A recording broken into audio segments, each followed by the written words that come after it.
It's today, Ohio Governor John Kasich gave one of the most important and most presidential speeches of his campaign so far. To a packed room in Midtown Gotham City this morning, Kasich painted an optimistic vision for the country, and he lambasted the negativity and fear that he says has infiltrated American politics. He never once, though, said the names Trump or Cruz. When we come together, when we unite as a country, America always wins. For those who are angry or afraid, I want to assure there is another, better way to deal with this.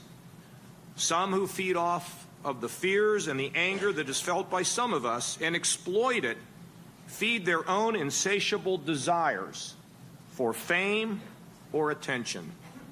That could drive America down into a ditch and not make us great again. The path that exploits anger, encourages resentment, turns fear into hatred, and divides people.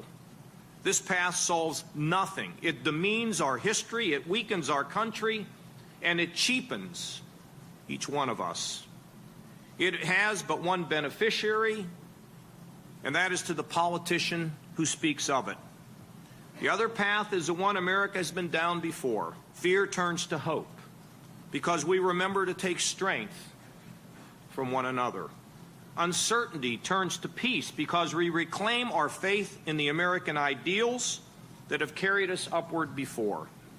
And America's supposed decline becomes its finest hour, because we come together to say no to those who would prey on our human weakness and instead choose leadership that serves, helping us look up, not down.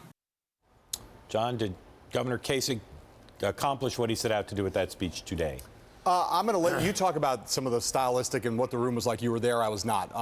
I've seen the video of it and I've read it on paper. I thought, if what he was trying to do was to draw a very clear, bright line in the sand between what he and many Republicans see as a kind of republicanism embodied by both Cruz and Trump that is not the kind of republicanism that Reagan embodied and that what the party has tried to in its best moments embody for the past 20 or 30 years in American life. I think he did a pretty darn good job of marking a very clear line and putting himself on the other side. This was a very good speech because he spoke from the heart and he made the distinction clear. And it wasn't just about electability. It was about a vision of the country. I will say, ironically, Paul Ryan, as you said earlier, Paul Ryan's decision is great for Kasich. Ironically, it overshadows him.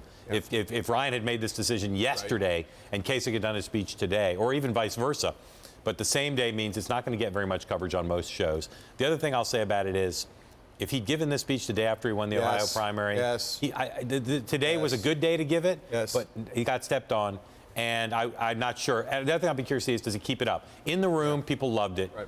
It was his crowd, though. Yeah. Can he keep this up? Can he keep that message going? Because that message will have tens of millions of people in the party interested in it. I guess the guy's made me crazy now for weeks, because for weeks he's been hinting at such a speech coming in a time and place of my choosing. Again, just for the sake of, there were many opportune moments when he could have given that speech. You mentioned one the day after he won Ohio. There have been many others. This one, by sheer bad luck, turned out not to be the great moment. But if he sticks with it, it could be an important thing for his convention strategy and getting it. The only thing that was missing was talking specifically about Trump and Cruz, and I think he'll eventually have to do that without, as he says, taking the low road.